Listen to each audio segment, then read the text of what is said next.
Do modern pterosaurs ever attack humans? For most of those flying creatures, never. But beware of the large exceptional ones, those rare pterodactyls that might, on occasion, attack someone somewhere on the planet.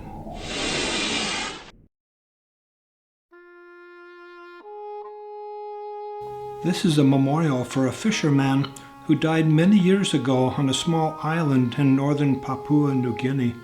I never met the man. As I understand, he died many years before I was on Umboi Island and many miles to the north. Yet the tragedy of his death may help us come to some kind of understanding that may help us each do something to make this world a better place.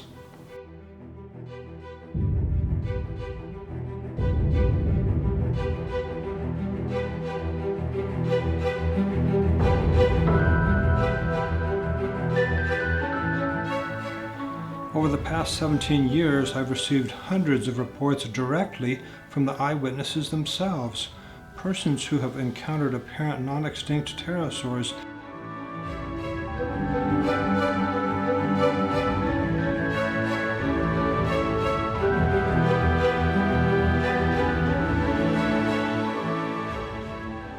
Only about 1% of those accounts included any indication that would even hint at the possibility that a dinosaur bird or anything like a primitive flying creature was in a mood to harm a human.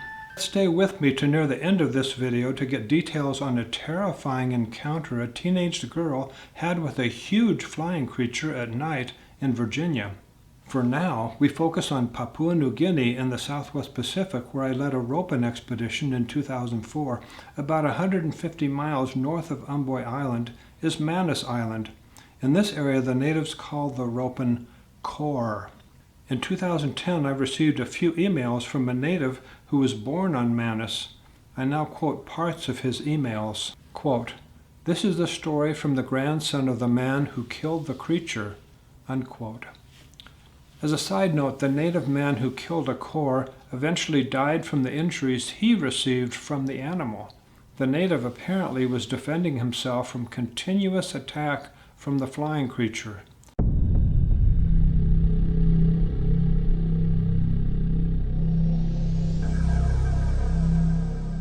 Now back to the story. Quote, "It has been endemic to the southeast Rapatona electorate until the early 1940s, where they declined in numbers. It was so bad that fishing at night stopped for years." Unquote.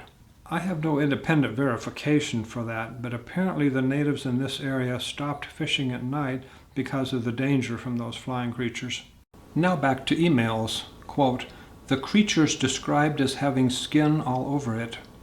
The oldies reckoned the core, as it is called by them, fished by skimming slowly around on the ocean surface.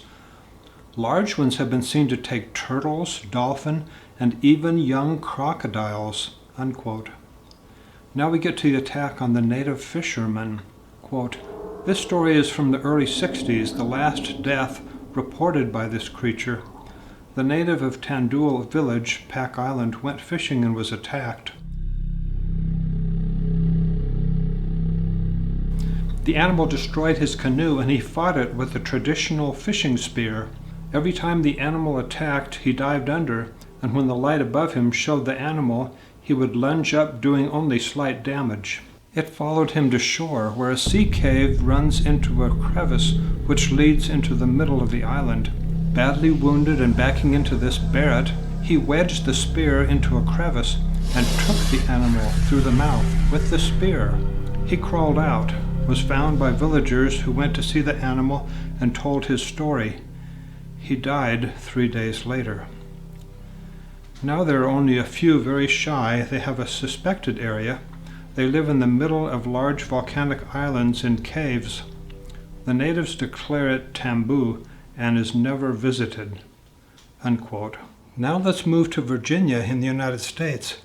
I received an email from a lady who was a teenager in that state late in the 20th century. After her strange encounter with a terrifying flying creature, she struggled for an explanation. Had she been temporarily insane? She concluded it was much too big to have been a bird. She was in a country swimming hole late one night where teenagers enjoyed swimming. She was about waist deep in the pond and splashing around when the creature flew down towards her. It stopped and hovered above the pool just in front of her. The girl froze in fear, and the apparent giant bat paused and then flew away. I suspect the animal was surprised that the splashing was from nothing like a raccoon or similar prey. Perhaps in the darkness, the girl looked just a bit too much like a Bigfoot, so the flying creature took no chances. Anyway, no harm was done, which is usual when a human encounters a large, shocking flying creature. The girl eventually contacted me. After you subscribe to this channel or make a comment, why not share this video? That's one way to pay respect to a brave native of Papua New Guinea who stood up against an apparent pterosaur that had no respect for human life. Thank God most of those animals are more of a danger to fish and to raccoons.